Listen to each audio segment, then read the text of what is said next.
Okay, Daily Dose of Danny followers, I know it's been a bit. Or as everyone seems to be saying on my shows, oh, it's been a minute. Oh, it's been a minute. That's so fake. I can't stand it. Okay, forget it. So much to talk about. So many things. First of all, my hair still looks good. And the last time I got it done, I don't know, Jennifer, when was that? It was a long ass time ago. But anyways, I posted on Facebook this morning a picture of my brand new coloring book, and some people were saying they needed it. It's available on Amazon.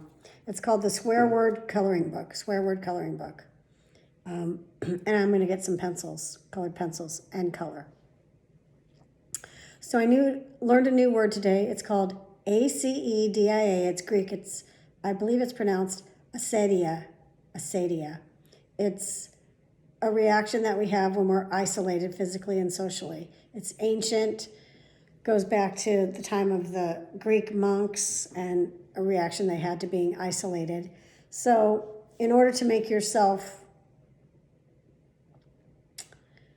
feel better, I guess, in this time when we're all isolated and maybe feeling depressed or lazy or unmotivated, instead just say you're having acedia. I feel acedia. It's kind of a nice word. Okay, I signed up to be a poll worker. I think it's really super important. I actually asked my doctor, who I saw today, my brand new doctor, my brand new concierge doctor, who's amazing. I love her to death. She is the best of the best of the best. And she said, people would consider me to be in a fragile demographic, but based on my improving blood work, which is really improving based on my prenatal vitamins that I'm taking and all the great things that I'm doing for my body, she said she thinks it would be safe for me to be a poll worker. So I'm excited. I'm going to work in the polls. Everyone needs to do something. They're talking about a fall vaccine. I don't know how I feel about that. I don't know if it's true, but we'll have to see what happens. I mean, I believe in vaccines. I'm no anti-vaxxer. I get the flu vaccine every year. I don't care what anyone thinks about that. I've had the pneumonia vaccine. My children have been vaccinated for everything, including HPV, meningitis, hepatitis, all the baby vaccines. I believe in vaccinations. That's just who I am. So once they test the vaccine and it's been fully vetted, I don't think it's going to be fall, but when it's ready and it's tested and there's enough evidence that it works, I'm going to get it. Okay?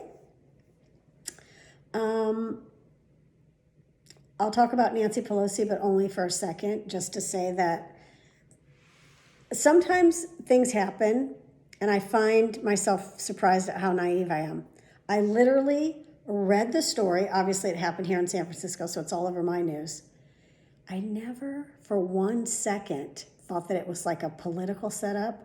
I thought maybe the owner of the salon was trying to make herself famous, but I never thought anything like, oh, this is like a Fox News setup kind of thing. And when all this has been revealed, I was actually right that it was the salon owner trying to further her cause, but I missed the whole political angle. I feel a little silly. Why didn't I think of that first? In this time that we're living in where everyone's fucking everyone over, of course it's that. So anyways, blah, blah, blah. I think it's a big deal over nothing, but I also thought the email scandal for Hillary Clinton was a big deal over nothing. So let's keep our eye on the prize, people. Let's stay in our lane. Let's stay focused on the fact that a dipshit is fucking running the country and we need to get that motherfucker out, okay? Let's keep our eyes on the prize. November 3rd, that's the prize. Okay, so there's a story about a guy. His name's Daniel Prude, Prude. He's in New York, and he went to visit his brother, and I guess he was acting crazy, which I even hate to say that, acting crazy. He was acting in an unusual fashion. The brother actually called the police. This is in Rochester, New York. The police show up. Daniel Prude is out in the street naked. The police put a hood over his head, tackle him to the ground, hold him face down on the ground for 2 minutes. They transferred him to the hospital, and he died of brain damage. He was brain dead. He died brain death. Am I saying that right? Anyways, the coroner said the cause was asphyxiation. So the police officers are being charged. Yeah. Here's the thing. In every single one of these police on black crimes and deaths and abuses of power and all, it just, every single one that you see that has video evidence, there's just so much proof that there were options, many options to de-escalate in a way where no one dies. And the character assassination that happens to every single one of these victims is completely uncalled for. Many times I think to myself, if something were to happen to me, like the first thing they would say is, what? She was a closet potato chip eater? I mean, would you assassinate my character? Would you say that she curses a lot and, hates the president and isn't a good patriot? I mean, what would be said about me? And would it just be so negative? Like, I don't understand why we have to assassinate these people. I mean, all this shit came out. Oh, George Floyd had enough fentanyl in his system to kill an elephant. Okay. Is that why he died? I think he died because they held his fucking knee on his neck for 7 minutes. It's like, what? And, oh, he's got a rap sheet a mile wide, tons of petty crimes and da-da-da-da. Okay, so he deserved to die? The guy, Jacob Blake, it's like, there was a restraining order against him for sexual assault. He wasn't supposed to be around his ex-wife. I'm going to tell you a story about something, okay? And I'm going to tell you about labeling and what happens. So there's this person. This happened a long time ago, so this isn't current. So anyone that works for my husband, please don't freak out. But there was a guy that used to work for my husband. This is a long time ago. And Stockman Construction was going to do a project at this school. They were going to remodel a gym or something. Again, this was a long time ago. This is not a current project. This is a long time ago, like maybe 10 years ago, maybe more. So everyone had to have a background check, all the workers, because you're going to be working at school and school's in session. So one guy came back with a bad background check. So he wasn't allowed to work on the job. And, his background check results were revealed to my husband. And here's the story.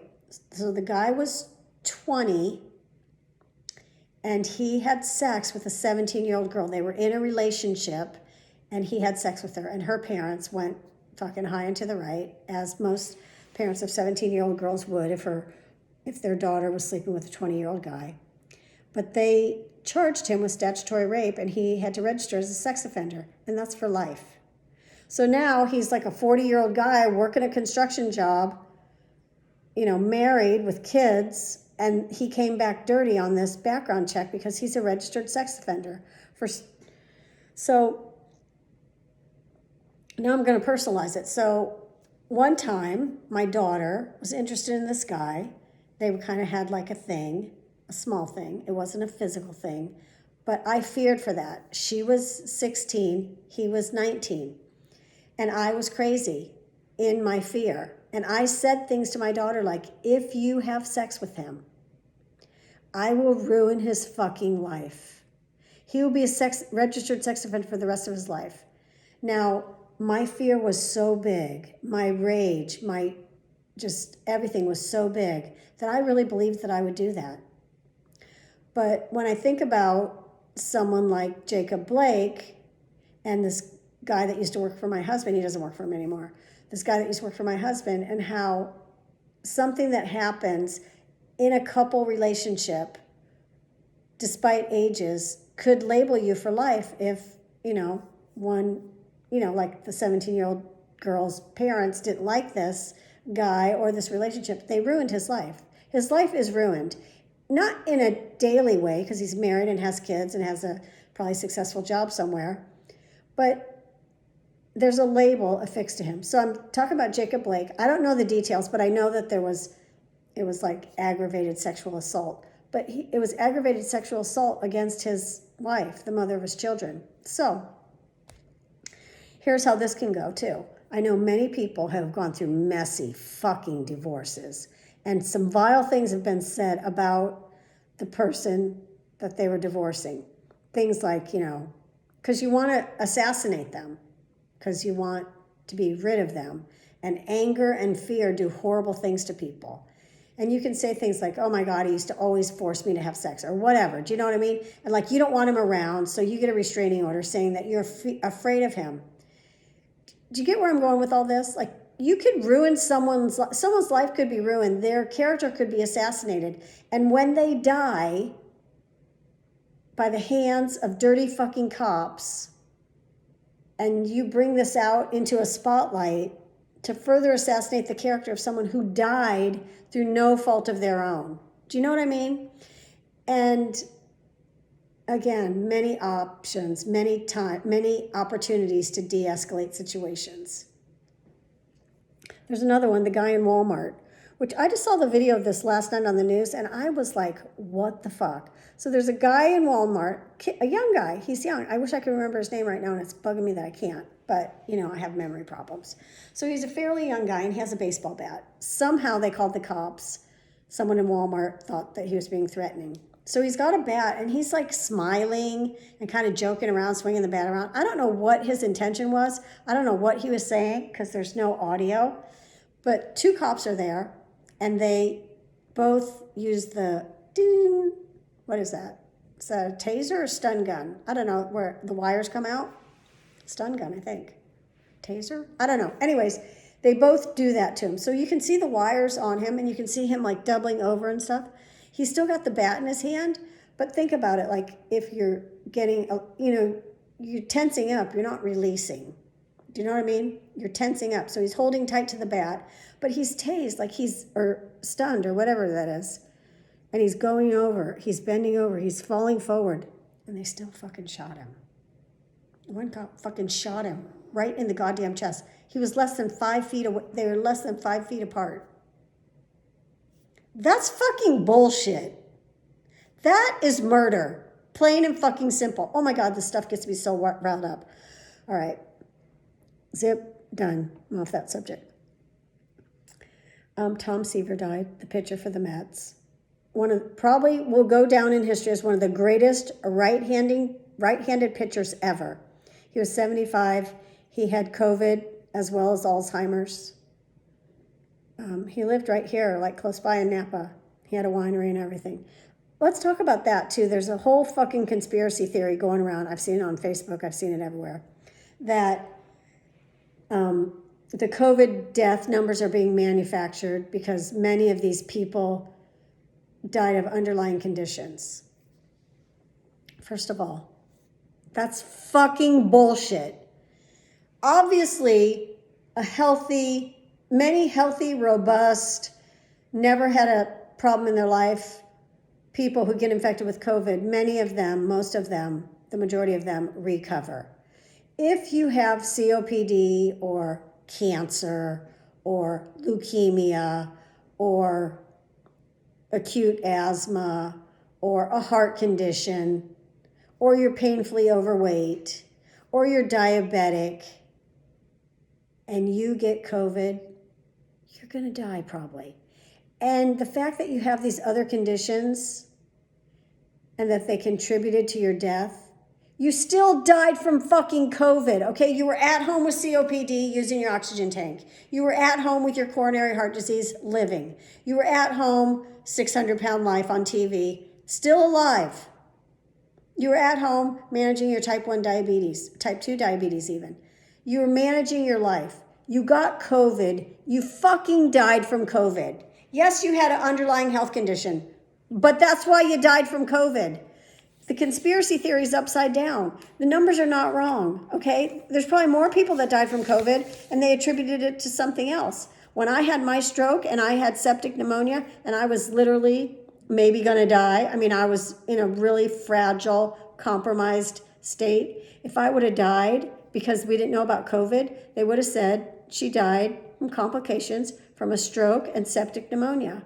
Now, if that situation would have happened to me in May, let's say, and I would have died. They would have said she died from COVID.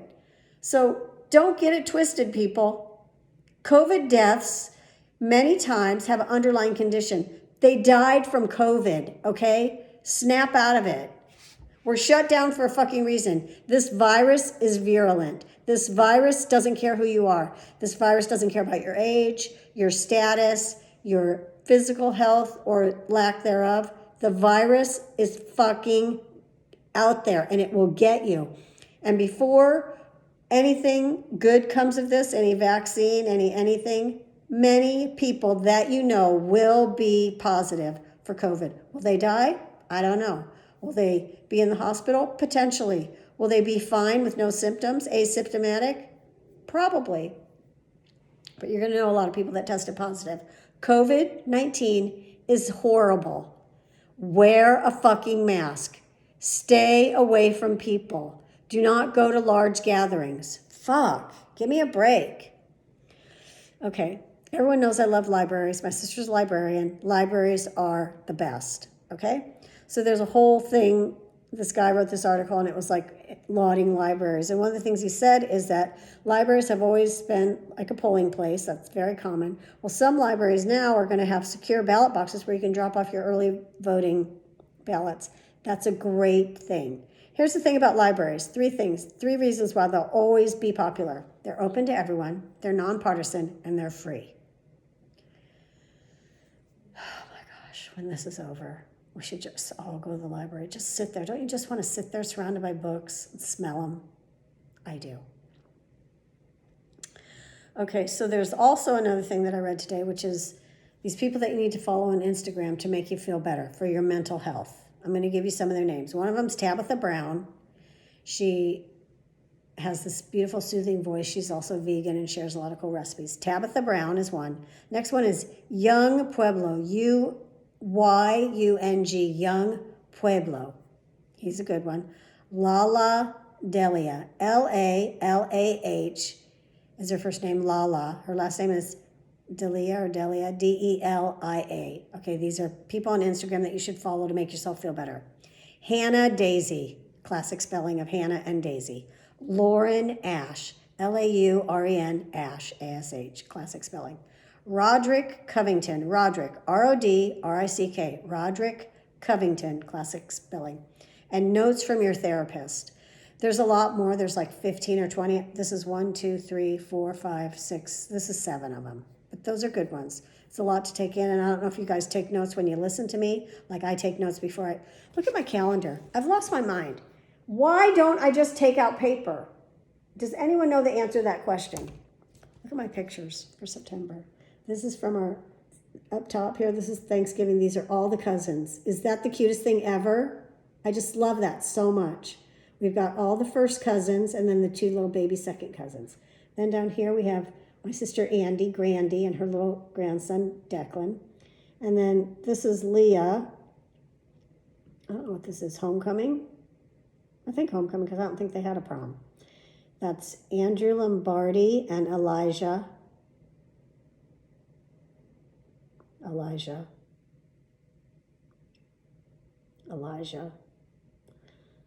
Come on, what's Elijah's last name? His mom's Grace. I can't think of his last name. He's at SDSU. Elijah, I'm so sorry. I love you. Up here in the corner, we have Leah, Claire, and Izzy Lakander. Then we have Grace. And then me and my friend Pam at the Stockholm Construction Christmas party at the end of the night. Look at my hair. I look like I'm wearing a weird helmet. Damn it. Elijah, what's your last name? Hunter. Elijah Hunter. Thank you. Oh my God, that was going to be painful. All right. So what else can I talk about? Okay, so I'm going to I actually called Leah's hairstylist this morning, but it went to voicemail, so I'm going to tell the story on here. She might still call me, and that'll be great. I'll tell her. So Leah wants to get her hair done. This weekend coming up is the final cuts for Rush, and Monday is bid day, and she just wants to look really pretty because everything's virtual. So she wanted to get her hair done. So when I lived in Tucson, a long-ass time ago, according to my husband, it was 45 years ago. He's wrong about that, but anyways. I worked, one of my jobs I worked at a salon as a makeup artist. People would get their hair done and then they'd come in for a makeup touch-up afterwards, or they'd get a massage and I'd do their makeup, or people would come in and actually have me do their makeup. So I was a makeup artist. The salon name was Gadabout. So cute. Anyways, they have like 7 locations in Tucson. The owner, her name's Pam McNair. She was a famous hairstylist to the stars. She did tons of hair shows in Vegas. She's a very, very famous person. Anyway, she has all these salons. They have like 90 stylists. There's a whole like apprenticeship program. I mean, it's very, very upscale. So Leah's like, I need to get my hair done. And like one roommate went and got her hair done at this hair salon.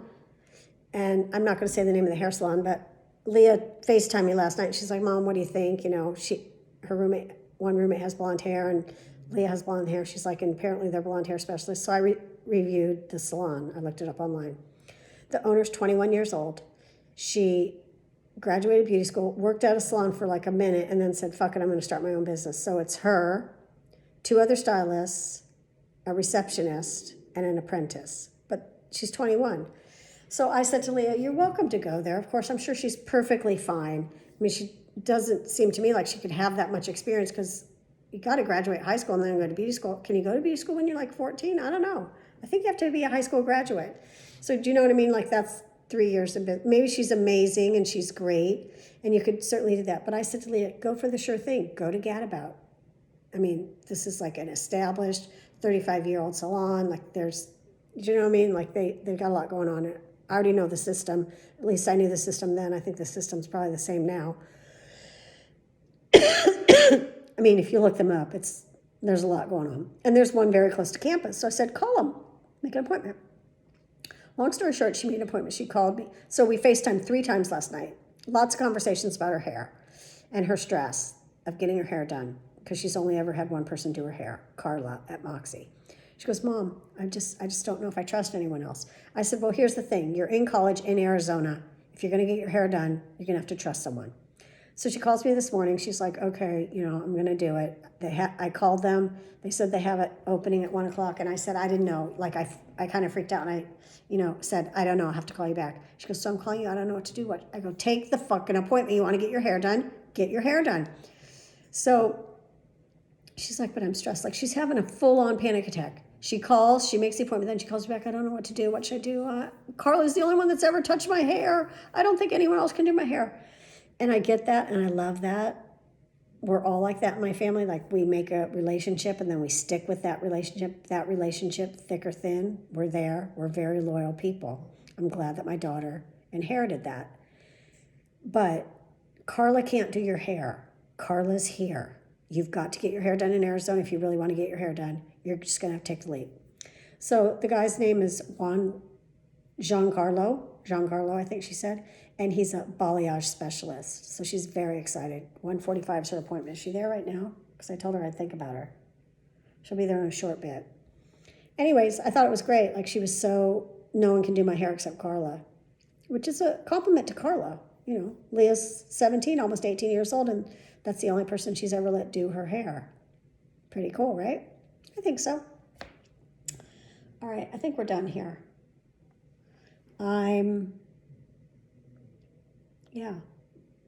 It's all good.